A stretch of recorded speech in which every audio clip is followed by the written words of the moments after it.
The Signal Oil Program, The Whistler.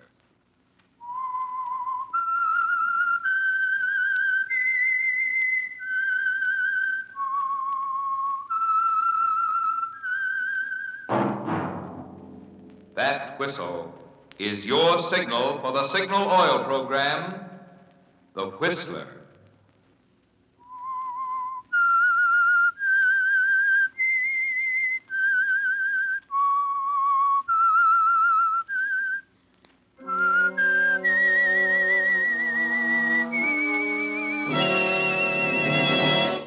I am the Whistler, and I know many things, for I walk by night. I know many strange tales hidden in the hearts of men and women who have stepped into the shadows. Yes, I know the nameless terrors of which they dare not speak.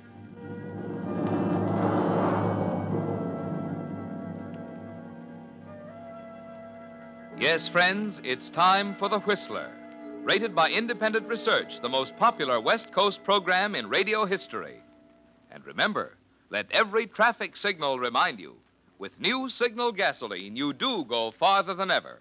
Look for the familiar big yellow and black circle sign that identifies those popular Signal service stations in 7 western states from Canada to Mexico. And now the Whistler's strange story, Terror Stricken.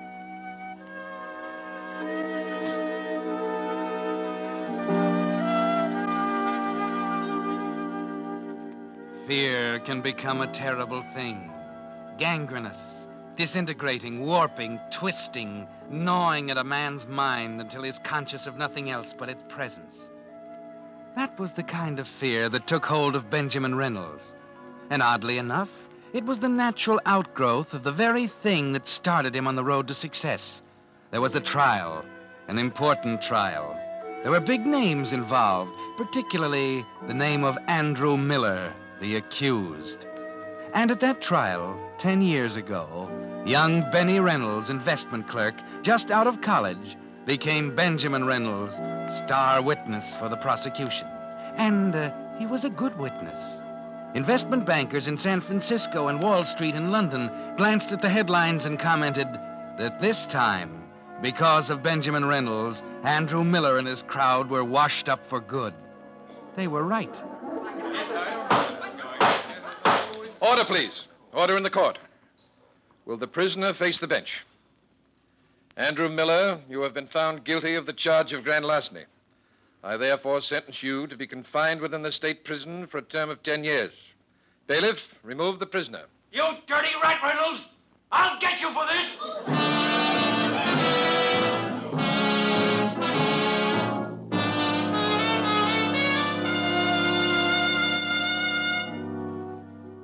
Yes, Benjamin, that was the big break. Overnight, you became the banker's champion, the man who almost single-handedly broke up the Miller crowd. Today, just 10 years later, you're head of the Reynolds Investment Company, a pillar of the community. It's a nice morning as you sit at the desk in your private office, looking at reports. Yes, Mr. Reynolds. Joan, will you send Mr. Barton in, please? Yes, sir. 46,000 Allen account. Well, that can't be right. Gross commissions chargeable. Oh, wait a minute now. I know that's wrong.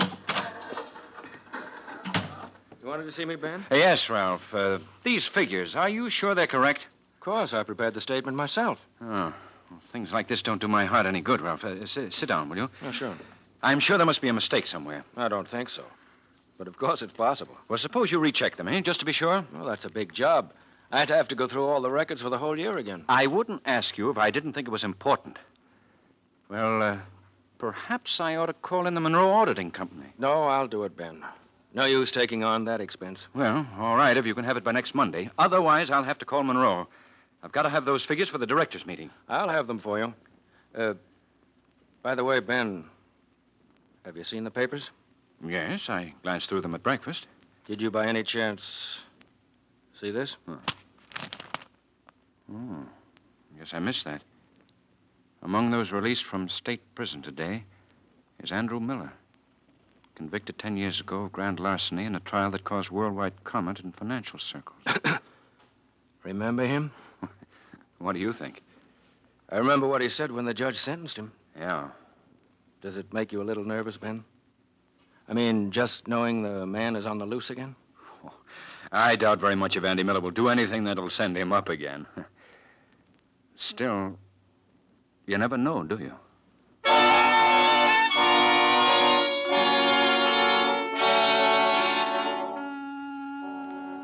No, Benjamin. You never know, do you? Andy Miller wouldn't think of making good on his promise. Or would he? Somehow you can't concentrate. Find yourself thinking about it, wondering, walking to the water cooler in the corner of your office every 5 minutes, wiping perspiration from your forehead until your handkerchief is soggy. And the next morning, it's worse as you answer your morning mail. Your order for 100 shares of Consolidated Power and Light at the market, thereby acknowledged, and... Say, that was Consolidated, wasn't it? I think it was Southern California Edison. Oh, yes. Make it Edison, then. And will be executed immediately. Very truly yours. Now, let's see. We took care of McDonald. And, what's this? You rat. I'll get you, and don't forget it. Why, he had the nerve to sign it. What's the matter? Where's the envelope to this thing? Why, Vera takes them off and... Get Vera in here right away. Well, she's out on an errand for Mr. Barton. All right, then get Barton. Yes, sir. And don't forget it. Andrew Miller. Of all the crust, Is that for me, Ben? Yes. Take a look at this. Same words he used at the trial. That guy must be crazy. He signed it himself. What do you make of it? I don't know. Didn't lose any time, did he? I think he's trying to bluff you. Or maybe he didn't write it. Oh, he wrote it all right. I don't know. It's pretty fantastic after 10 years. But in view of the threatening tone, I'd certainly check to see if it's genuine. Yes. Yes? Vera's here, Mr. Reynolds. Send her in, please. Well, we'll see what she knows about it. You want to see me, Mr. Reynolds? Yes. Vera, did you notice this letter in the morning mail? Well, I don't read the mail, Mr. Reynolds. I just open it and put it on your desk. I've instructed them not to read company mail, Ben. Oh, of course. Well, I might remember it if I saw the envelope. Yes, Mr. Reynolds. Have the wastebasket containing the envelopes from today's mail brought into my office, will you? I'm sorry, Mr. Reynolds. The janitor emptied all the wastebaskets an hour ago. Oh, very well. What are you going to do now? Well, I guess there's nothing I can do but call the police.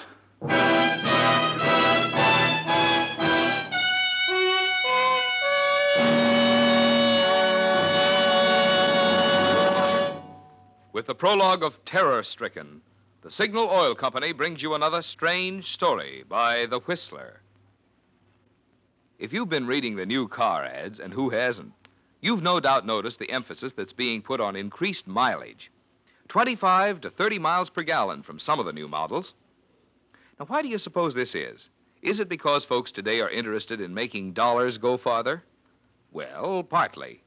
But even more so, they're interested in the increased engineering efficiency which makes that greater mileage possible. Yes, and right there you have the reason why Signal Oil Company is so proud of the fact that you now go farther than ever with new Signal gasoline. You see, Signal's improved mileage is the result of increased power, amazing new power.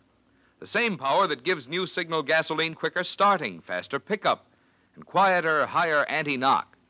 That's why we say, look to your speedometer for the final measure of gasoline quality. You'll find that the super-powered new gasoline that gives you peak performance is also the gasoline that now helps you go farther than ever. New Signal gasoline. And now, back to the Whistler.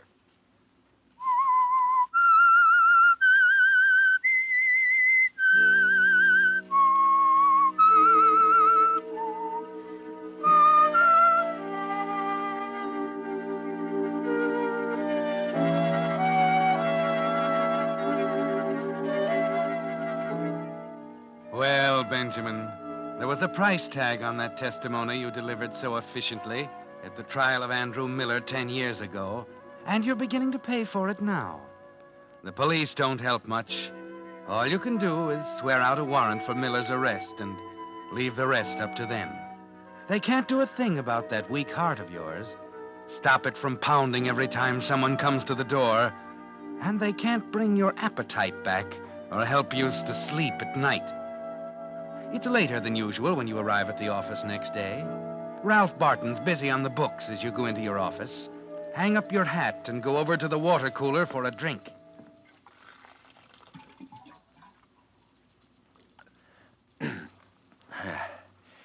I guess I... Help! Help! Yes, Mr. Reynolds. Help!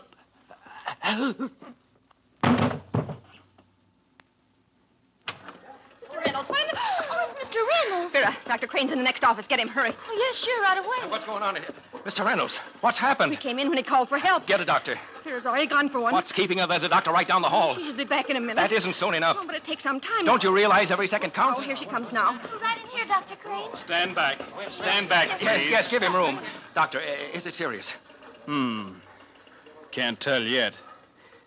Looks very much like some form of poisoning.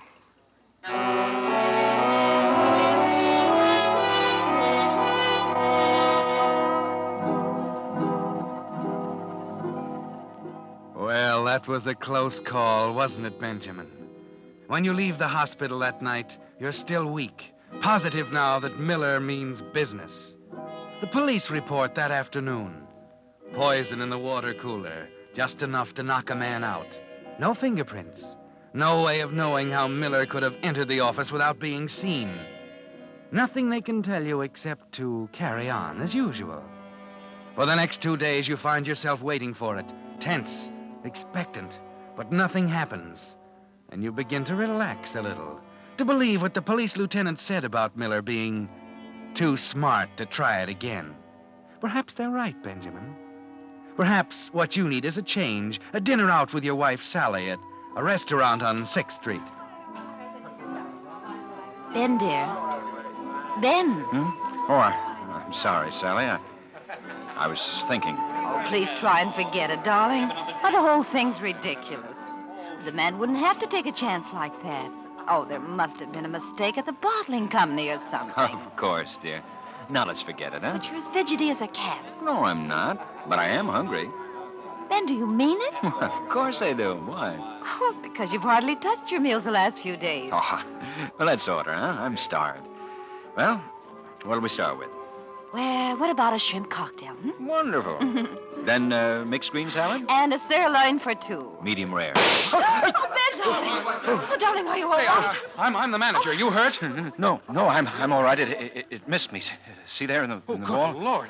Well, I don't know how Who did it? Oh, I don't know, sir. It came from over there somewhere. Well, don't stand there with your mouth open. Call the police. Well, of course, right away. Come on, Sally. Let's get out of Of here. course, darling.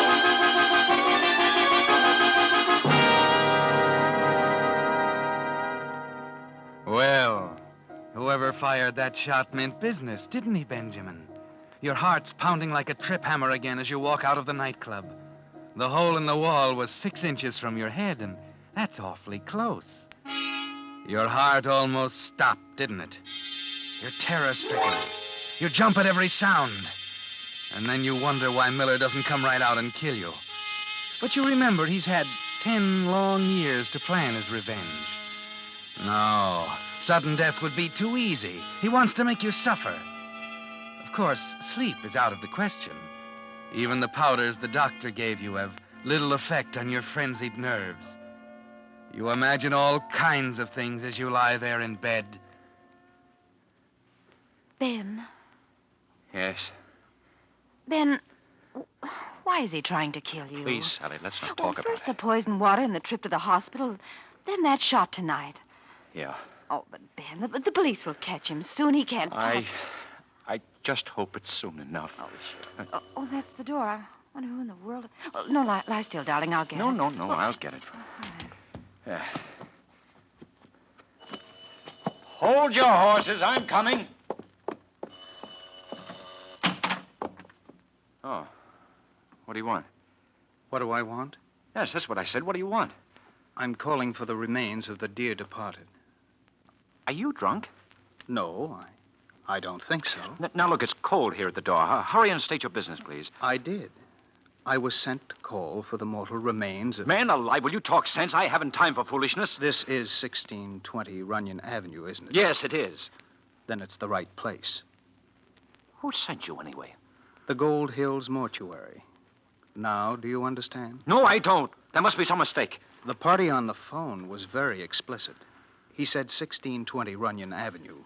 The remains of the late Benjamin Reynolds. That's not funny, mister. I'm Benjamin Reynolds. Oh. Now, get out. Get out, or the body of Benjamin Reynolds will give you a very black eye. Oh. What's going to happen next?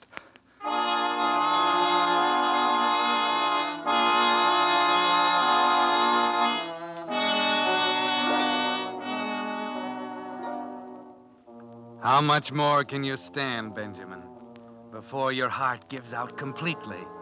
You can't eat. You can't sleep. You almost jump out of your skin at the slightest sound. Miller is getting his revenge. He must be enjoying it immensely. Sally makes you rest all day Sunday, but you're still befuddled. You can't even talk straight anymore. You stutter. Monday morning, you decide to walk to the office. You want to try to think. Yes, that's it. Walk and try to think. Look out! Officer! That blue sedan tried to run this man down! Hey! What's going on? The guy in the blue sedan tried to run over this man! Are you hurt, mister? No. I'm all right. The devil you say. You're shaking like a leaf. Soon as my nerves quiet down, Them that saw it seemed to think it was a deliberate attempt to kill you. Yes, I think so, too. Any idea who might be trying to kill you? Sure. Andy Miller. Okay. Now I got to make a report of this. What's your name? Benjamin Reynolds. Benjamin Reynolds. You better see a doctor, Mr. Reynolds. You're in bad shape. I'll be all right. I better send you home in a cab. You're in no condition to walk.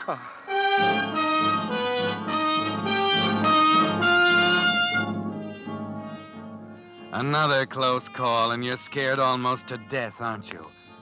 You wonder how much longer your heart will be able to stand it. Not much longer now. You tremble so violently you can't even light a cigarette. Even at home, you can't sit still. You pace the floor back and forth all day long until finally night comes. You can't sleep. You toss and turn. Yes, the days are bad, but the nights are filled with terror. Who's there? Bendy. I said, who's there? Oh, it was nothing, honey. What's that? What's that? Oh, stop it. Who are you? Why don't you answer? Oh, it's only the shutter. Oh, Ben, don't be so jumpy. Yes, of course.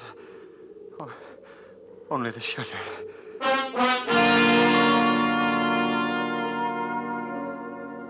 It was only the shutter, wasn't it, Ben?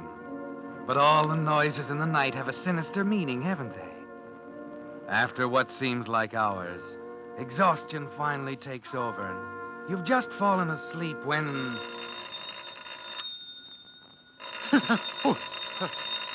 Who's at the door at this hour? Ben, dear, don't be frightened, darling. It's not the door, it's the phone. Oh, the phone. Yes. Who the devil can that be? I'll give them a piece of my mind. Hello. Is this Benjamin Reynolds? Yes, it is. What's the big idea of calling me at this hour of the night? Don't you know? No, and I don't care. Oh, yes, you do. You got a letter the other day, remember? Andrew Miller. Why, how'd you guess? I'm going to get you, remember? Say, wait a minute. You haven't much time left to live, Wait. Reynolds. It's coming tomorrow. But, hello? Oh, hung up. Oh. Operator. Trace that call quick, please. What is your number? Morningside 1024. On hurry, please. 1 moment, please. Oh, hurry. What number did you call? I didn't call any number. They called me. Do you know the other party's number? No, I don't. That's why I asked you to trace the call. Please hurry. There is no one connected with your number now. I know. They hung up. Can't you hurry? I want to trace the call that was connected with his phone, please. I'm sorry, but after the other party has hung up, it is impossible to trace the call. Oh, very well. Say, I wonder if my hunch... Let's see.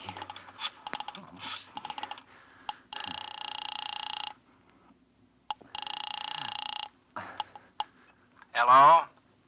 Hello, Barton. This is Reynolds. What the deuce makes you call me at this time of the night? Barton. Andrew Miller called. He said I haven't much time to live. Is that so? Yes, and I'm at my wit's end. What can I do? He's coming here, Ralph. Lord knows what he'll do to me. What do you mean he's coming there? Well, he just told me. You can't take this much longer, Ben.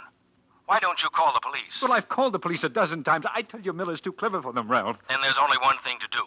Get out. Well, yes, but he'd follow me. He knows where He hasn't checked me. Now, look, it's out of the question for you to stay there under the circumstances.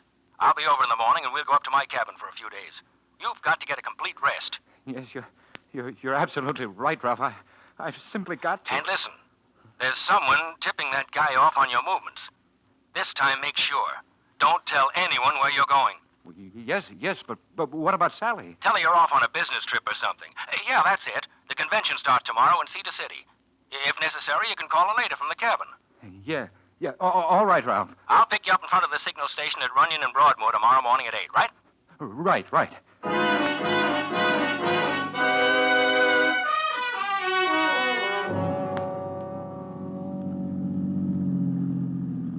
How much farther, Ralph? About 14 miles. Hey, the old heart's banging away again. Doctor said 6,000 feet was my limit, you know. Well, we'll stay pretty well under that, boy. Oh, good. Boy, look at that view. You can see all the way back to... What's the matter? So that's strange. There's that car again. You don't suppose he's following us, do you? Oh, probably one of the natives. I don't know. Wait a minute. You don't think Miller... You're sure you didn't tell anyone where you were going? Well, positive. I will have to call Sally later, though. Yeah, sure. Hey, here's the spot where I always stop. You can get a good view clear back to the valley. How about it? Oh, great.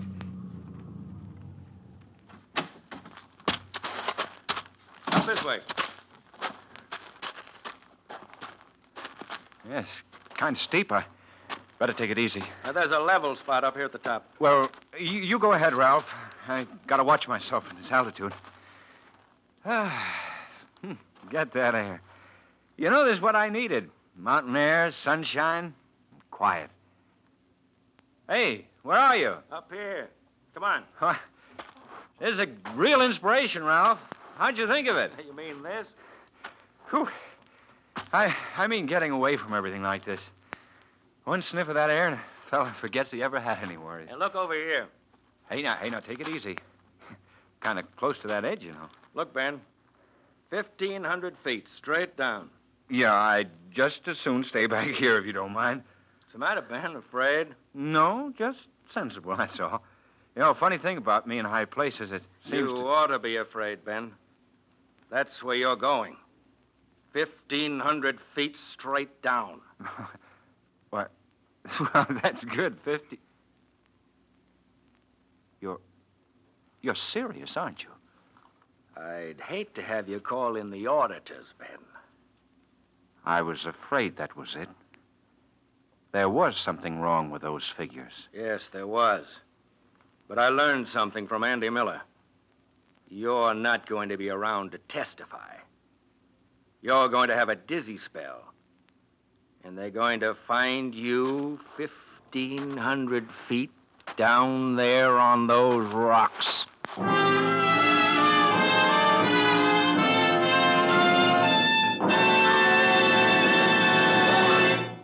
The Whistler will return in just a moment with a strange ending to tonight's story. Meantime, here's news about one of the first of the new post-war developments to make driving safer and more restful. You know how our bright western sunshine glares off pavements and off the windshields and polished chromium of other cars, causing eye strain that makes you squint and get headaches? Well, during the war, the Army and Navy used a new principle of glare control. It's called Polaroid. And unlike old-fashioned colored filters that darkened everything and changed the colors of flowers and scenery, Polaroid is as clear and colorless as your own windshield. But look through the Polaroid, and presto, all glare is gone. Now, here's the good news. This same Polaroid principle has been made into a visor for your car, and they're for sale for the first time on the Pacific Coast at your Signal dealers. The Polaroid visor snaps onto your present visor in a jiffy. It's smart-looking, and it flips out of the way when you're not using it. If it's sunny tomorrow, drive into your Signal dealers for a demonstration. When you see the wear and tear it saves on your eyes, my bet is you'll want to buy one of these Polaroid visors now to make your summer driving more pleasant. And now, back to the Whistler.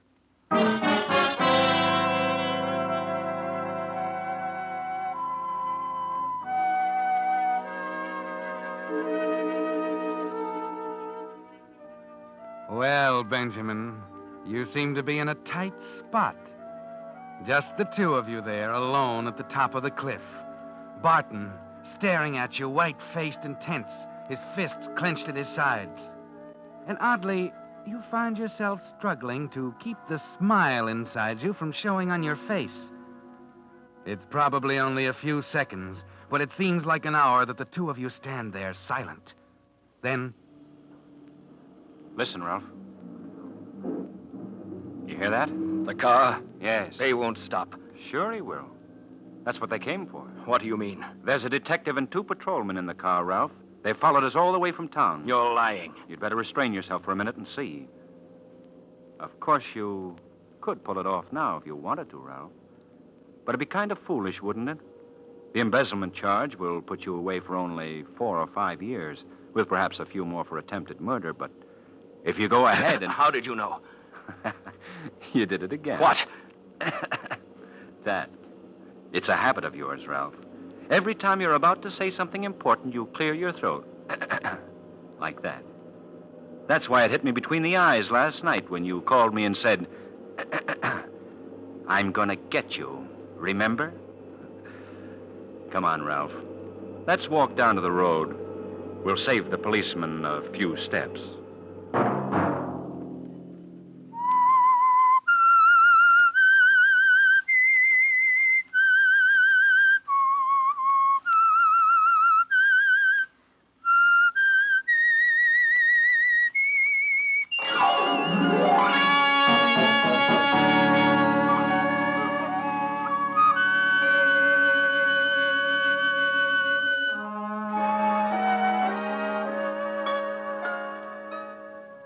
Next Monday at 9 o'clock, The Whistler will bring you another strange tale. The Whistler is broadcast for your entertainment by the marketers of Signal gasoline and motor oil and fine quality automotive accessories, and by your neighborhood Signal dealer. This program, produced by George W. Allen with tonight's story by Walter Jensen, music by Wilbur Hatch, is transmitted to our troops overseas by the Armed Forces Radio Service.